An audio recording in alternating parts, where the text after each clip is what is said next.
Amen. It's wonderful to be at Calvin Church again. This is the congregation I grew up in, so it feels like a homecoming for me. And it's wonderful to be with you. I appreciate the invitation and the opportunity to share with you on this Pentecost Sunday. Won't you pray with me? O Holy One, source of all life, may the words of my mouth and the meditations of all of our hearts be acceptable in your eyes, our rock and our Redeemer. Amen. Wait, stop, my interpreter said, interrupting me just as I was hitting my stride. I need to explain something, she added sotto voce. So I relinquished the pulpit, and she launched into a long discourse in Malagasy. Clearly, I was out of my depth. A few months earlier, Pastor Helival Poget had invited my colleague, Christy Boyd, and me to attend this regional gathering of the Dorcasi, the Women's Association of the Church of Jesus Christ in Madagascar. Now, the church goes by its Malagasy acronym, FJKM, and it has about 6 million members, so it's about 4 times the size of the PCUSA. Pastor Helival is the head of the FJKM's chaplaincy program, and she had asked Christy, who serves as Presbyterian World Mission's regional facilitator for women's and children's interests, to share what partners in the Democratic Republic of the Congo were doing to equip congregations to halt domestic violence. And since I was along too, she asked me if I would preach. Well, I protested there wasn't a lot that I could tell rural women in Madagascar, and she said, "Don't worry, just bring a few words of encouragement." Well, I thought I could manage that, but then my heart sank when she told me that the theme for the gathering was Revelation 3. Not simply because Revelation is my favorite book, but also because the passage that was the theme begins, "I know your works. You have the name of being alive, but you are dead." Not exactly the stuff of inspiration. So I decided that I would highlight Revelation's core message of hope, of the triumph of peace, of the victory of gentleness over the culture of militarism and conquest cultivated by imperial Rome. Revelation's symbolism subverts these norms by putting a lamb, innocent, harmless, fluffy, on the throne of power. And it was at about this point that Pastor Helival, who was also serving as my translator, stopped me and took over the pulpit. When she finished her explanation, she smiled at me and said, "Okay, go ahead." It was only later in the day that I had the chance to find out what had prompted this. "People here don't raise sheep," she told me, "so they would not understand the significance of a lamb on the throne." "Oh, I see," I said. "So what did you tell them?" "Oh," she said, "I told them it was really an ox." Now, I confess that an ox on the throne doesn't carry quite the same impact for me, but that's why it's good to have a translator. When people in Madagascar sacrifice an animal for a celebration or a blessing, it's an ox, not a sheep or a lamb, Pastor Helival explained. That's why in Madagascar, one needs to use an ox as a symbol of Christ's sacrifice for humanity. In my role as regional liaison for Southern Africa, I often find myself on unfamiliar ground, trying to act as a bridge between different cultures and traditions. And frequently there are surprises on both sides of the equation, because believe it or not, our partners sometimes find the Presbyterian Church USA and US culture a little difficult to fathom. But I appreciate our partners' willingness to ask questions, as well as the opportunities our engagement provides to hear new voices, to see the world with fresh eyes, and to witness the novel ways that God is acting in the world. This season of the liturgical year is all about the new thing that God is doing. In the weeks following Easter, the lectionary featured a series of readings from the book of Acts that occur chronologically after Pentecost, but which highlight the new things that have been made possible through Christ's incarnation, death, and resurrection. I love these stories. They're stories of transformation, demonstrating how God touches human hearts and minds to illuminate new directions. But none is quite as dramatic or as central to the identity of Christ's church as the story of Pentecost that we read today. Pentecost not only marks the birth of the church, but also the genesis of mission.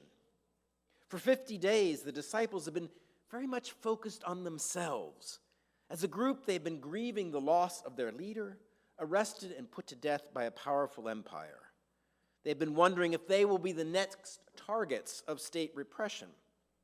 At the same time, they may have been trying to make sense of those mysterious encounters that they have had with the risen Christ. Their shared experiences, anxieties, and secrets essentially knit them together into a sort of an underground cell. But on Pentecost, everything changes. They're filled with the Spirit, and suddenly they find that they are empowered to speak to others, to share the good news of Christ's resurrection and God's deeds of power. So what are we meant to take away from this story? How does it contribute to our understanding of who we are and how we are called to be Christ's witnesses in the world? Well, Pentecost is first and foremost about unity, community, and inclusiveness. At the outset of the story, the disciples are all together in one place, we're told. And that place is usually understood to be the cenacle, or the upper room, where just 2 months earlier, Jesus had had a meal with them for the last time. So it was a sort of family space, a place of refuge, a sanctum. But while this community had each other, they remained isolated from the larger world by many factors, including fear and differences of language and culture. The intervention of the Spirit breaks down these barriers and turns the disciples' inward focus outward. They're enabled by the Spirit to share the good news with others. Reflections on the significance of Pentecost tend to celebrate the speaking side of things, the gift of tongues.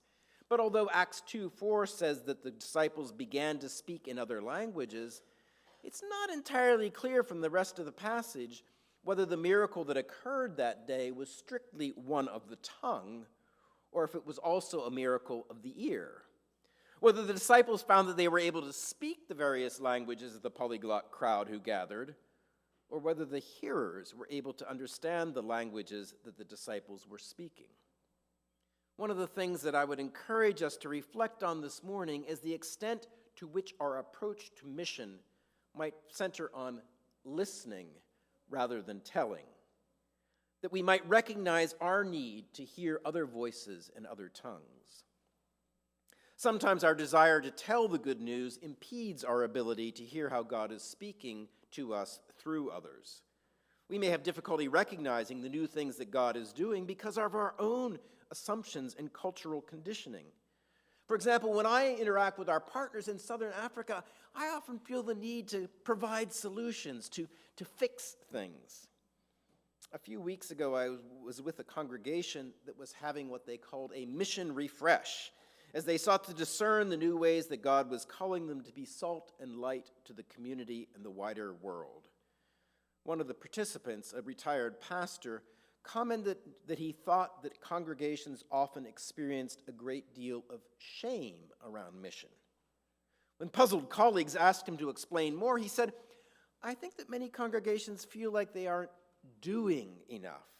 They should be raising more money. They should be devoting more time and energy to mission. They should be taking more trips, whatever. But they may also be tired, aging, or stressed, and feel less able to do as much as they once did. And as a result, they may feel guilty or ashamed."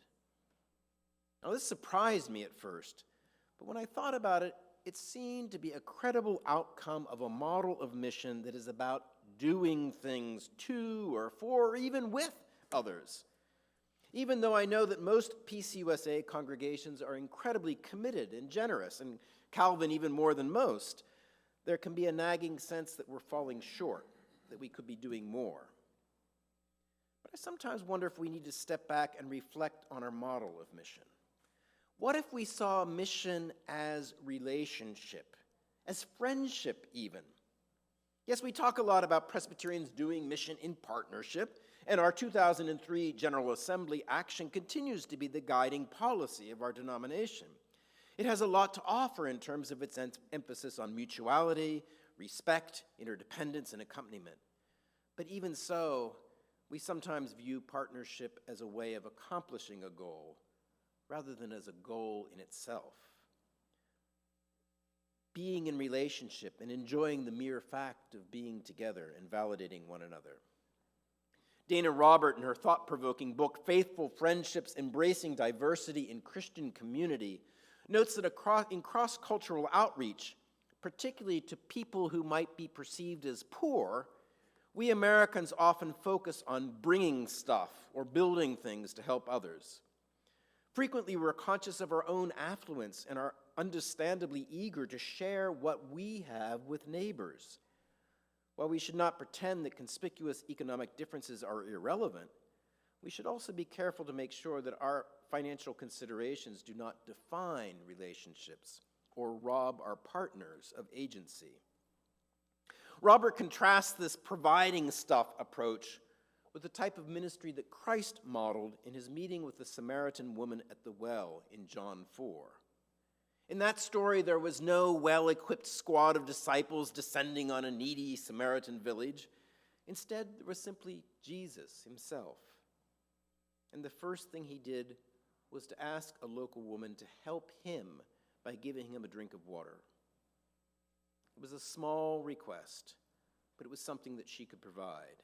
And it established a connection. It opened the door to mutual exchange between people who were not usually seen as equals in that society. And it led to a deeper exchange about the stuff of life, the living water. For 2 decades, the Presbytery of Denver has had a partnership with the Presbytery of Zimbabwe of the Uniting Presbyterian Church. At the outset, they negotiated a partnership agreement focused less on what the two presbyteries could do together and more on how they could get to know and learn from each other. Over the years, the Denver-Zimbabwe partnership has had many moving parts, but the focus has always been on building relationships. At least until the pandemic interrupted things, a pastor from Zimbabwe went to Denver each year for long leave. Typically, they preached and spoke at presbytery, but their main agenda was to spend time with people in the presbytery, to have a Sabbath, and to be rejuvenated. Delegations from Denver went to Zimbabwe to get to know the country and the church better. And there are some specific initiatives that have grown out of the partnership, but the relationships have always come first. Reverend Matarofa Mtanganavo, the former moderator of the Presbytery of Zimbabwe, has explained, saying, "The most significant thing is the exchange of cultures. To have people coming from America and some of us going to Denver, sharing with the Americans, learning from them, and them coming and learning from us. Even learning little things like, what do they eat? How do they sing? How do they preach? It's a whole lot of cultural learning. And we have been changed," Reverend Mtanganavo continues. "We have been transformed. You know, there's a saying, when you meet the other, you get othered. I don't think that Denver is as Denver was before they were in partnership with Zimbabwe, because they got othered. And we are not the same, because we got othered by our partnership with Denver. We can't exist without partnering and partnerships, meeting each other, influencing each other, and changing the world," he said. This is a model of mission that is about friendship and companionship. It is life-giving and less likely to be burdened by shame or guilt. It also offers us an opportunity to acknowledge and celebrate all the ways that God is at work through the global church of which we are a part. In talking with partners about the relationships between our denominations, I've sometimes used the metaphor of a race. We run the race together, encouraging and supporting each other. We can't run the race for somebody else. One runner can't, for example, carry the other, except perhaps maybe in extreme emergency. One also can't run ahead, lest the other fall farther and farther behind. No, we have to run alongside each other, motivating each other when energy seems to be flagging or when the terrain becomes rough. It's a ministry of presence more than one of material aid. I love hearing Pastor Helivao talk about how the FJKM's chaplaincy to marginalized people has experienced the Peace USA's partnership. 10 years ago, when she learned that Malagasy women were being imprisoned in Kuwait for breaking exploitative labor contracts, she reached out to ask me if the Peace USA could help her to establish contacts on the ground in Kuwait. Through the Human Trafficking Roundtable of the Peace USA, we were able to connect her with the human rights officer at the U.S. Embassy, to academics who could help familiarize her with the situation in Kuwait, and a Christian safe house in Kuwait City, where she found a number of Malagasy women sheltering. She asked for help with composing letters in English and for prayers for the women involved, for those who were working to bring them home, and for their families, that they would accept them back. So we would speak several times a week to compare notes and to pray together. And I have heard her share with audiences in the USA and in Madagascar both, that this sort of moral support was the aspect of the Peace USA's accompaniment that she found most valuable. So I am grateful for all of our global partners, for their creative and contextually relevant ministries, and for their willingness to host mission co-workers and to invest in long-term relationships. I appreciate Peace USA mission personnel who spend a great deal of their lives living and working alongside of our partners, accountable to local structures and local leadership. And I'm thankful, too, for the work of congregations such as Calvin's, whose involvement in local ministries and whose prophetic witness on racial and social justice is matched by your faithful gifts and prayers that support Presbyterian World Mission and mission co-workers like me and Josh Heikela and Ellen Smith, and the ministries of our partners that this enables. May God help us to hear one another's voices clearly so that we may continue to build relationships marked by mutual respect and interdependence. Amen.